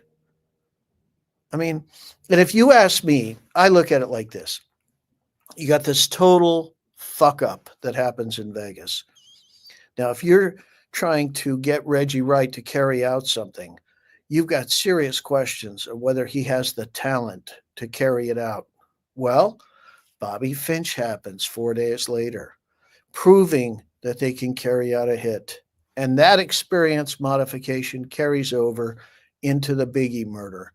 And now you have a tight pattern, professional shooter. They slip away into the night and they get away with it. I mean, basically, that's what it is. And you got Rafael Perez over there kicking the shell casing. He's in his uniform. He's on duty that night. That's stipulated to in the Wallace civil trial files, which, and anybody that's out there that wants to do this probably could go down and do this right now. You can go down to the federal court. You can order up all the Biggie Smalls case files. It's 2 pallets of stuff. And you can sit there with a scanner downstairs at the courthouse and you can scan every document in, because that's exactly what I did. I did that exact thing. It cost me $2,000 to do it, but I have all the Wallace civil trial documents, and all of you all could get them too. Don Sikorsky said he was going to release them. That never happened. I mean, Yeah, I wonder why he never did. Maybe they told him he couldn't. well, who knows? Anybody affiliated with the police is trying to derail this case. And, I think to an extent he wants to see it solved. I think there are a bunch of people to an extent who want to see it solved. I made a film called Minnesota, the Modern Day Selma. I was in Minnesota when the buildings were on fire in the aftermath of the George Floyd murder. And I got to tell you, there were the stories of all those kids that were murdered by the police. And it's compelling when you hear these stories. And, you got the police. We got to have police, but we got to have good police. We don't need people like the Compton PD. We need officer friendly. And unfortunately, our entire police force nationwide has really good cops and really bad cops. And we got to ferret out the bad cops. And I've been about that my whole life, whether it was the Federale over in Mexico, whether it was the George Floyd thing, that cop, Derek Chauvin, did not need to have his knee on George Floyd. That whole thing was reprehensible to me. And, that goes on in our neighborhoods. Oh, it does. It 10 does. times, not once a day, 10 times a day. And the worst cops are the ones like Reggie Sr. and Reggie Jr. I mean, honestly, they're running drugs. They're, and we're talking about a convicted drug trafficker, money launderer with Reggie Jr. Like federally convicted. Yeah, federally convicted. To be sitting up on the goddamn seaside panel talking to rookie cops. And wait a minute, why do they let him come talk there? It's like, honestly, it's because they got their own corruption inside that department. And there's a certain element that just wants to turn a blind eye to all of the malfeasance that happened at Compton PD. They want to turn a blind eye to it. But, it's got to get rooted out at some point. We got to have good cops. We need good cops. When something goes wrong in a neighborhood, you got to be able to call the police and you got to be able to get some help. You know how much stuff Reggie said on that, and it was contradicting itself to others. Yeah. No, the whole thing is sick. The whole thing is sick. It really, really, really burns me up that Las Vegas is letting him lead the investigation. That is burning me up. You have no idea. Well, they let him leak what they're going to do next. They let him come out on bomb first and say, okay, we're going to raid KVD's house. And he knows about it before it happens. Okay, now that we're going to do this. And he knows about it before it happens. So, it's almost like he said he's working. He said he's been working with the police. Yeah. And since, before KVD got arrested, like his job was to get KVD arrested. Basically, the kind of way he was insinuating that he says on that panel, he'd been working with the police, and part of what he was doing was encouraging KVD to get out here and get on these platforms. And he was the one that connected them to these platforms to get them to get out there so they can go ahead and arrest them. Yeah. Well, Gordon Martins, who ran for sheriff a number of times and worked at Las Vegas Metro Police, said, do you think that they were involved in the murder of Tupac? He said the police were involved. And that's what he said. There are no secrets in a police department. So if Las Vegas PD was involved in the murder of Tupac, then they are conflicted and should not be investigating this case either. They have a conflict of interest. And Gordon Martins is now dead. And he said that they were involved. Compton PD, he said, you can get anything you want in Vegas as long as you got money. And with Death Row Records, one thing we know, there was money there. And when they were done stealing the wealth of Death Row Records, what did they knock off next? They knocked off the city of Compton. They took $80 million from the city of Compton. Thieves are going to thieve. I mean, that's what they do. And you let those thieves into the record label.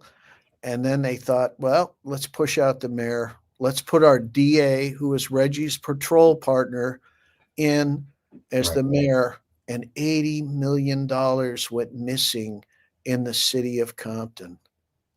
You can't make this shit up. And Compton was dirty, boy. oh yeah, and 6 police helicopters. What do they need 6 police helicopters? They got to move the dope. This town, What's that? I say in that little ass space, they need 6 helicopters. Okay, so one of those helicopters crashes at the Compton school warehouse, and the mayor shows up, and they tell him, "Sir, you can't come into this crash site." And if you've ever seen Omar, he's about 320 pounds, all muscle, and he just says, "Nobody's telling me in my city where I can't go."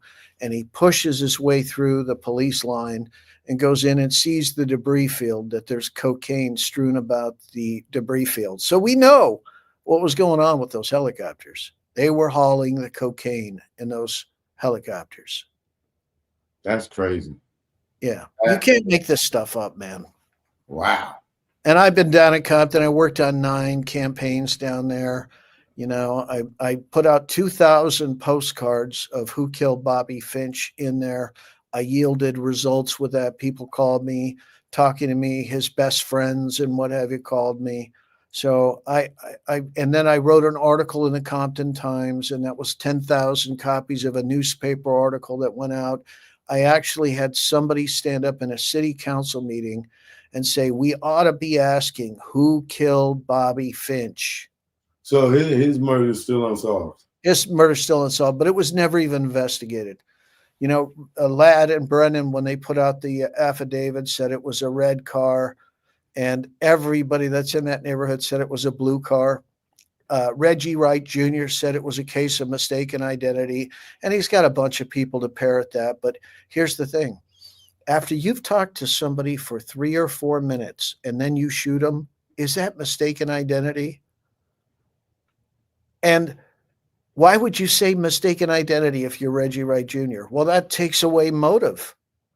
There is no motive if it's mistaken identity. And they're homicide investigators, they would know that. So you have to say mistaken identity to take away the motive. It can't be that this kid knocked you the fuck out and you had to be dragged back to your patrol car. No, that can't be it. That couldn't be that motive. It's mistaken identity. This guy had a chiseled body. He was a bodybuilder, and he was a bodyguard, and he got into stuff with people and he knocked them the fuck out every time. He was managing, and here's how he knows Reggie Sr. and Reggie Jr. They were hired at the skating rink as security at the skating rink, which was on Central. And, you know, when originally he got his permit to be able to do that skating rink, he had to have Compton PD there in order to get the permit. But those guys would show up, and they were more interested in chasing women than they were doing any security. So at a certain point, he had to go back to, Compton City Council and say, hey, I need the permit, but these guys aren't working out. And so they got terminated, and Bobby Finch became the head of security. They got pushed out of security. They were no longer getting their paycheck, their off-duty paycheck from the skating rink. And so they worked together. They worked side by side before all that. So I'm gonna wrap things up, but before I do that, where now with Reggie being implicated through the defense and the travel moving forward, well, I'm gonna ask you 2 questions. One, do you think the investigator could possibly be Kevin Hackey? No, I don't think so. I looked him up. I forget what it is. It's JM. I downloaded all the documents from the court. Oh, so you know who the investigator is? Yeah, and it's in the court document. It's in the court document. I looked it up. It's a security company that I think has been alive in Vegas since 2014, And there's a agent for service of process, which is a woman, but there is an investigator associated with this that's been around. Do you think Hackey could be a witness? Possibly. I mean, he would be a great witness because, I mean, he there was the one that was blaming Reggie the Yeah. whole time, absolutely, yeah, especially in the Biggie and Tupac by Nick Broomfield. yeah, He's definitely saying without it, there's no question in his mind, Reggie's involved. yeah. And he also went on Chris Blatchford, Fox Right. 11, and talked about the gun and And he even challenged Reggie to a lie detector test. Yep, absolutely, yeah. He would be a great witness. He'd be a great witness. I don't know Kevin. I've talked to him once, I think on the phone, just briefly, but there's so much stuff out there on Kevin, and Kevin has done amazing things. He had a security company. I think he sold it. I have no idea. He has an investigative company. Oh, he does. Okay. Yeah, he's still a private investigator. Okay. Well, that could be. I mean, I would just say this. You probably can't go wrong hiring Kevin Hackey if that's the case, because he definitely knows the case. Right. And he definitely knows Compton. He was a Compton school police. He knows Lawrence Finch, which was Bobby Finch's brother, who was Compton school police. And I think Kevin Hackey would be a valuable asset to their defense, even the prosecution. yeah, But I heard Reggie say more recently, "Oh man, me and Kevin Hackey, we friends, man. We talk every day." But he'd be lying. yeah. So even if that was true, that don't mean that Kevin Hackey ain't gonna stand on what he said. Yeah. Well, Kevin Hackey worked, off duty, or not off duty. He worked, for the ATF, and he was, fed. Yeah, he was undercover. And that caused a problem at the hospital, because he showed up at the hospital, and Las Vegas PD didn't want him there, because they were like, "Hey, they overheard him on the phone. They said, "Hey, are you like undercover working for the ATF? Get the hell out of here. We don't want you here." And he was told to leave Las Vegas. He had to leave. So, you know what? He'd be a great witness to get in, because why is Vegas chasing off a Fed? Why? And that also, clouds the case for sure. I think Keefe D, if he doesn't get murdered in jail, which I think is highly likely, I think he walks, because this case cannot go forward. There's too many entanglements, and they lead to too many places that are higher up than the current prosecutor and the current defense. Let's just look at it like that. Do you believe that it was 4 people in that car? I think there were 3 people in that car. I haven't heard about a 4th person, but I have heard there's some of the witness statements say that there were either 3 or 4 people in the car. So I don't think anybody knows. I think that car, we went looking for the car in Baker, didn't find it. Snoop has a Cadillac in his man. If you look at the man cave thing that was done, and it Snoop's, it's like a white Cadillac, and if you listen to Don't Get Pimp Slapped, I bust out you on the new caddy and rolled up on you like Shaq Daddy and skirt up Wilshire Boulevard. I mean, these guys can't stop from saying that they're involved. The Little Half Dead album cover, it's like, it's like, they make themselves look so guilty, man. Yeah, too much. You'll get mad at you when you connect the dots. Yeah. There's too much dry snitching going on, and it goes on all the time. Hey John, we got a lot to cover up, y'all. I mean, you just can't make this stuff up. Yeah. So I would just say this at this point. I think, we said it earlier, Reggie's phones, they're tapped. His mail is being looked at. Everybody he's in contact with, there's pictures being taken of him with them. He's under surveillance 24/7. There are people wearing wires in to talk to him. Every interview he's ever done is being scraped right now. It's probably already been scraped. And so he's under serious investigation, even though it's the defense that brought it up. Now, they may lull him into, oh, don't worry, Reggie, we got your back. But, secretly, they have a fiduciary responsibility to the city to do their due diligence on this, which means they must investigate him. I don't see how they won't. And if they look at all the people that's been, doing the research on this case, like you, myself, and all the others, we all have one thing in common: Reggie. Yeah, and we the other thing we have in common is do you got a nickname for you too? Yeah, he calls me the rapping fool. The rapping fool. Because of the hold your head on repeat, listen to the beat again and again in my playpen till Tupac appeared to me. Finally, I see, how do we keep the music playing with these devils betraying? So, and nobody else would do it. I really tried to get other people to do it, and they were like, I am not touching that rail. So you got to just do it yourself sometimes. So I am a rapping fool. Right. Well, I'm going to let you go. Is there anything you want to promote? You know what? I'll just say this. Look, this isn't about money to me. It's about my friend Russell Poole and getting to the truth, because Russell Poole heroically went to that sheriff's office and he died in the meeting with the sheriff, and he was pushing the truth. He only wanted the truth. He, for so long, had believed that Suge was behind the murder of Tupac, and he had said that publicly many times. He wanted to apologize to Suge Knight, and because of that, I'd love to see this get all the way to the finish line so that Russell Poole could be vindicated in having blamed the wrong person, because he felt badly about that.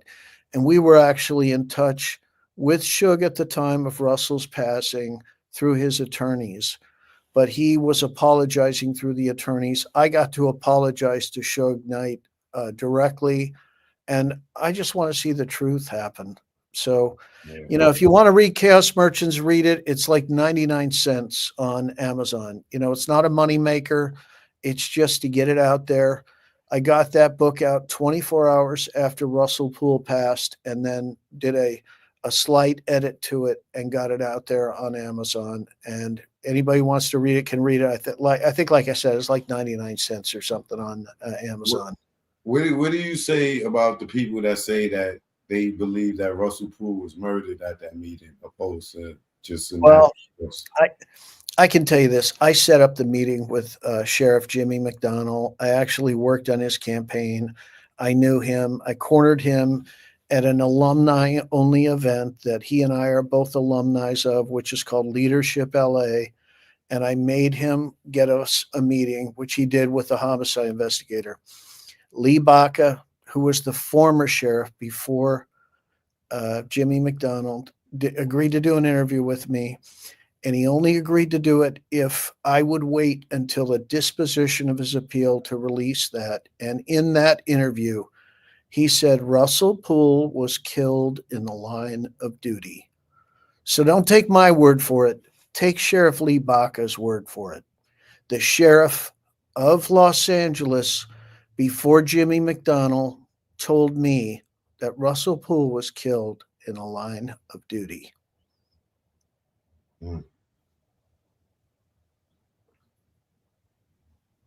What was the medical reason they say on his autopsy? Okay, well, there's all kinds of inconsistencies. These guys couldn't get their story straight.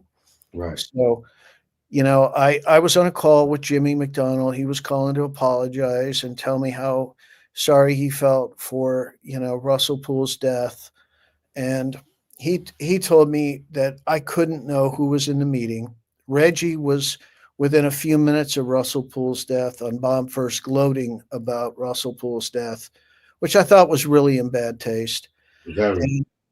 And Reggie talked about the salient details of the meeting. We had that meeting set up for about 3 weeks before it happened. And we found out that it was an off-duty sheriff that let the shooters into the club at the One Oak to kill Suge Knight that night. And they missed. They shot him. He was shot 7 times, but they didn't kill him. The guy that shot him's on YouTube telling him how he Oh shot yeah, him.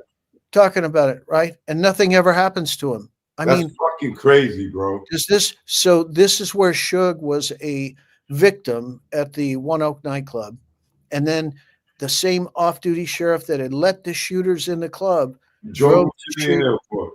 to the airport the next day. I mean, you can't make this stuff up. So when the call came in and it was the investigator saying, "Hey, what do you want to talk about?" He mentioned that, and he was asked, "How do you know about that?" And he said, "Well, we found, so it's true." And he goes, "Yeah, it's true." And he goes, "Well, we found out about it, and now it's a conflict of interest because you got Suge is a victim at the One Oak, Mhm. and he's a suspect at Tams, and you have Sheriff Biddle, who Russell said he didn't like, is the investigator on both, and it's a conflict of interest." And so he was going there to talk about that day, and I was disinvited to the meeting. So, this whole thing just stinks to high heaven. And then when it comes to what happened, the family is told that he never makes it in the meeting. I'm told at the conclusion of the meeting, he stands up and he grabs his chest and he has a heart attack. And the autopsy comes back that it was an aneurysm in his brain. And so none of this stuff makes any sense. There's also another story that he just barely got to the meeting and he died. So none of these stories match up for the sheriffs. They can't get their story straight because why? Like Russell said, the truth is always the same and the lies are always morphing. Right. That's Well, Russell's own words to me. And that's why Chaos Merchants is a record where every fact is footnoted. well, if where Russell's saying is a great analogy because that means Reggie goes from Dr. Bruce Banner to the Hulk when he talks. Oh yeah. You can see him unhinged sometimes. He gets all mad and you're gonna give him a 4. It's crazy. Don't let him lean in that chair on you, baby. Oh yeah, exactly. Turn Yeah. Professor X on you. Well, here's the thing, Reggie, when you're on your deathbed and you want to do the confession, Choke and I will be happy to take your confession. And you can tell everybody what you really did because you want them to know anyway. And we're happy to do it. We're happy to take your confession. He would love to. If he knew that he could do that and he knew that he was going for sure, he would brag his ass off for all the day. Oh, yeah. But he wants us to know. He wants us to know that he killed Bobby Finch, I think. Because if somebody came up and slapped me, I'm gonna get him. I'm gonna scheme and plan. And allegedly, there you go. Yeah. I mean, I just get the feeling like he wants people to know that he's deeper than we. And he tells the Seaside Police, "Oh well, we didn't actually take girls across state lines, but we did all that freak off stuff, and we the orgies, and I was getting down. I was one of them." Right. Everybody laughs. Yo, man, you can't make this up, man. Like the Seaside Police Department, I don't know if they know how like people like us that know who this guy, like they look like a goddamn joke. Yeah, they do. And that looked at like the movie Police Academy, and they had well, Sweet Chuck up on this stage. I'll just say this, an affluent area by the ocean, right, where there's a lot of drug trafficking, a lot of people doing cocaine. There's a brand new FBI director, and maybe Seaside needs to be looked at, and they need to look at that police operation and stop the drugs from flowing. Right. Because I feel like the guy knows who Reggie, of course, because he kind of made notion like if he leans in his chair, he's getting serious. So you don't see the inconsistencies in the things that he say. You don't see the threats that he make to people. You don't see him bragging about the violence that he did. And you would bring this man on and to come talk to the community and talk to rookie cops? Are you serious? Yeah. Well, Reggie was known to, pistol whip people in prison and what have you, and take their money and all kinds of crazy shit. That's all in the Kevin Hackey interview, you know. How So do you think Reggie got in that chair? it the COVID or whatever. I mean, I don't think, man. I know a lot of people that got COVID, man, and yeah. some people that had it bad. And I don't know too many people that wind up. I think somebody beat his ass in jail. Well, that could be too. I mean, it's not a friendly place for people who have been law enforcement, is it? And rats. Yeah. Yeah. And he comes out and says, "I'm not a rat. I'm a cop." And You're not a cop anymore, bro. he hasn't been for a long time. But he had a pension. And wait a minute, why does the guy get to keep his pension after He's selling drugs? Yeah, he's convicted. Like he's a federally convicted, he still gets a pension. Yeah. Wow. Yeah, I mean, How did he get a pension when he's out here working in the streets? because he was disabled, and Kevin Hackey talks about that too. I mean, they set up some kind of accident. Disabled when he was on running death row. Yeah, I mean, not running death row. he was running death row. Well, that too. So, Yeah. and still getting disability? Yeah. Oh yeah. Man, get the hell out of here, man. This man, yeah, that's probably his payoff. His disability is probably the rat check. Yeah. Well, hopefully we get sued by him, and then we can get discovery and get every document he's ever done, everything. I've done discovery for lawsuits. I've written complaints. I've done all that stuff. So that'd be fun for me. Yeah, having him in the deposition. Woo. Oh yeah. Oh, and he was when he lied about the gun. Yeah. I gave the gun to my father. He took it and put it in Compton evidence, and then get on YouTube and say, "Oh, I threw that gun in the water." So there was a gun that flowed through Death Row Records and through the Compton Police Department that was used to shoot an off-duty cop, or not an off-duty, an on-duty cop. And Reggie and his father were both deposed in that case as to how that gun flowed through the evidence locker and into the hands of a felon who shot this cop. The cop didn't die. But, so there's that deposition too. I've got that deposition as well. I mean, it's crazy. These guys, they have their fingers in all these different pies. And it can't all just be rumors. Some of this shit's true, right? And we know that there's a conviction. Senior was convicted of money laundering only, but Junior was convicted of money laundering and drug trafficking. So we know it's true. And he's come out and said it. Well, you know what I used to do. And he got gang affiliations. Yeah. He's not a Grape Street Crip, but allegedly, according to his paperwork, he is. Yeah. Yeah. Well, those guys lived in Watts before they moved to Compton, or Linwood, really. I think they moved, near Shug. That was over on that other side of town. So, it's not West Side Piru, which is Central and Piru Street. It's Mob Piru. So that's further east. Those are known as like East Side Piru. And, you got various different neighborhoods there. You got the Southside Crips, the Kelly Park Crips. You got the Athen Parks Piru. You got Family Piru. Family Piru is more west of Central. And, I know all those areas. And, I was down there doing interviews of the original Crips and Bloods, the ones that were alive, many of which we've shot interviews of, and they're no longer with us. So, and they all have Death Row Record stories, all of them. Yeah, damn, I had something I was going to ask you to slip my mind.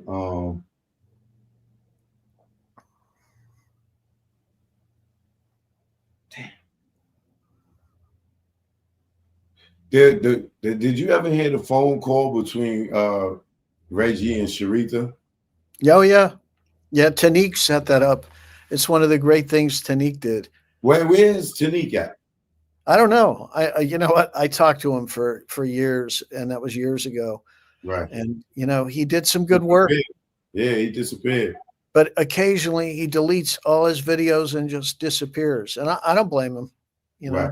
Yeah. But So yeah, he did what do that. you think about that phone call? Wasn't that very telling?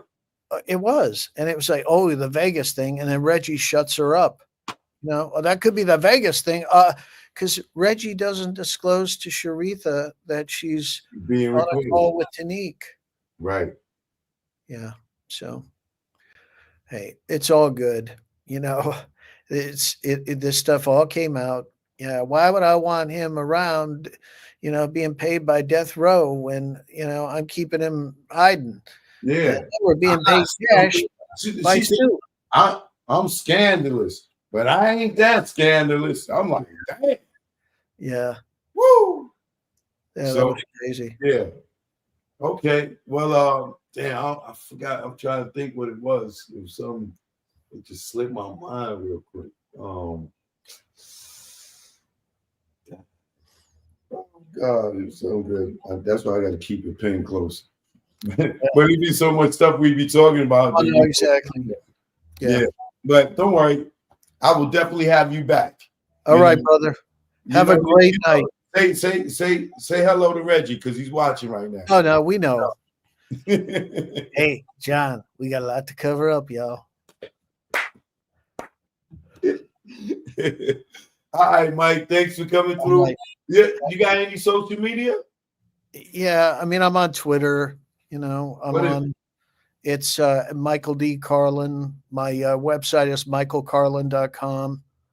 And anybody wants to check me out, pretty much my whole resume is up there. So enjoy, and let's get to the truth. I mean, because that's all we want. We don't really care what the truth is. We just want to get justice for Tupac, justice for Russell Poole. And Suge Knight was being blamed for this stuff for a number of years. Wouldn't it be nice to get justice for Suge Knight? I mean, he's in prison. He probably did a lot of crazy stuff, but he's not guilty of the crime he's in there for. So I'd love to see Suge Knight get out, and I think all y'all should try and help Suge get out. And I know a lot of people, I feel a certain kind of way about Suge Knight, but I just got to say, I talked to him a number of times. I'm not currently in touch with him. I was thinking about going down. One of his family members reached out to me for some paperwork, recently, and said, "Hey, why don't you go down and visit Suge?" So I may do it. I mean, but I just think we want to get to the truth, and I feel like with everything Suge Knight has been through, wouldn't it be great for him to tell the kids what they should and shouldn't do in life? And maybe that can happen. I mean, I don't know. Maybe that's a bad idea, but I'd just like to see justice happen for Tupac, for Russell Poole especially. And Russell Poole did want to apologize to Suge Knight. Why do you think, before you go, that everything that Suge say, Reggie comes and try to spin it and totally discredit him with everything? Well, even the stuff that he wasn't there for. Some of the stuff he wasn't even at death row for. I don't think Suge knew to the extent that they were trying to take down the record label until much later. And I think he played with Reggie because he had to. Unfortunately, we think of Suge Knight, he had on the shares. Well, we don't really know who was pulling the strings at death row, because there was the one business out the front, the other business out the back, and there were what we call a higher power that was behind things, and we don't know what Suge was made to do and what Suge wanted to do. We can't differentiate what that is. So it's a complicated relationship between Suge Knight and Reggie, because they both have dirt on each other, for sure. We could tell that. Yeah, for sure. We could tell that. It's the way Reggie be threatening. Yeah. Yeah. Well, okay. Have a good night, brother. I know it's late back there. All right, man. Stay up, man. I'll speak to you soon. All right. Take care. Peace, All right, brother. peace. Appreciate you too. Thanks for coming on. Shout out to MDC. All right. And I ain't talking about the correctional facility. All right. But that was a great interview, man. I really enjoyed that. I hope y'all enjoyed it as well. Well, it's good to know that we all feel the same way and all see the same things, and we all can see through. I think almost everybody can see through Reggie bullshit, unless you live in Vegas. Unless you're working on the grand jury or in the prosecution office, I think like we all can see what the hell is going on, except for them. But hopefully they will click on the YouTube and start searching and surfing and start paying a little more attention to what's going on, because we all can't be on the same page. And the people, like, can you imagine somebody robbing your house and you sitting there giving them stuff, helping them out? Yeah. Y'all ready? Y'all ready to take this next? Yeah. Oh, that's how I look at Las Vegas Metro PD.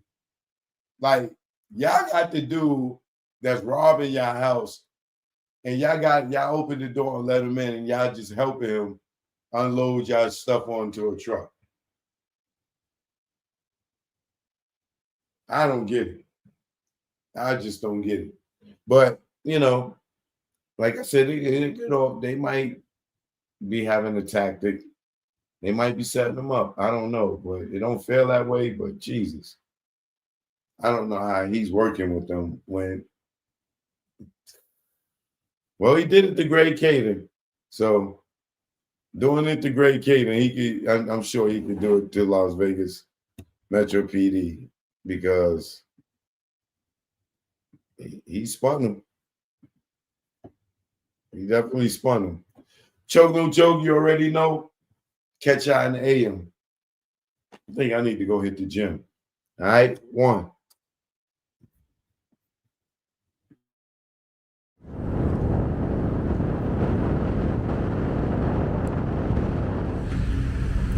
Choke no joke. Jack Brown. Yeah now. Choke no joke. Jack Brown. Yeah. This what ATL in New York sound like. Let's go. Y'all hating ass niggas, I see y'all. Choke get busy, that's why I got the crown. Hate in the air. You clowns, I see the envy that you breathe, jealousy.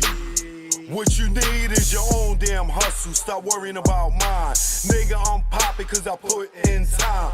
Came out modeling, camera in hand. Still get busy with the mic in hand. Streets pulled out, niggas got sprayed. Niggas turn on you when they see you get paid. The intimidation in your face. Where's the love? What's taking place? You want my gold and my ducats, cause my money overflowing out of buckets. Shot him in public, made people holler. Scar on his face for the money and the power. I'm the chokester. Chokester. The truth in the industry made me the chokester. Chokester. Chokester.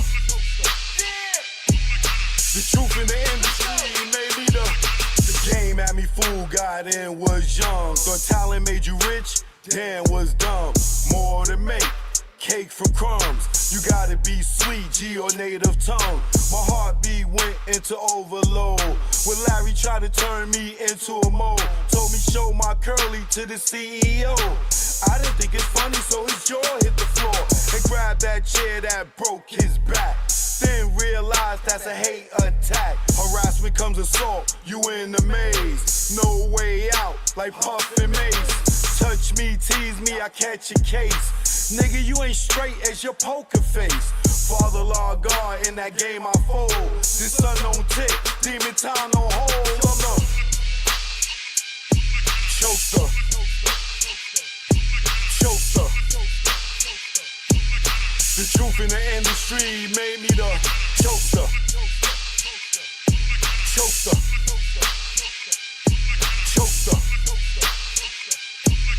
The truth in the industry made me the choker. Choker. The truth in the industry made me the choker. Choker. On the ones and twos. Choker. What y'all want to do? I'm here now. Eden Wall, stand up. Shout out to the bomb squad.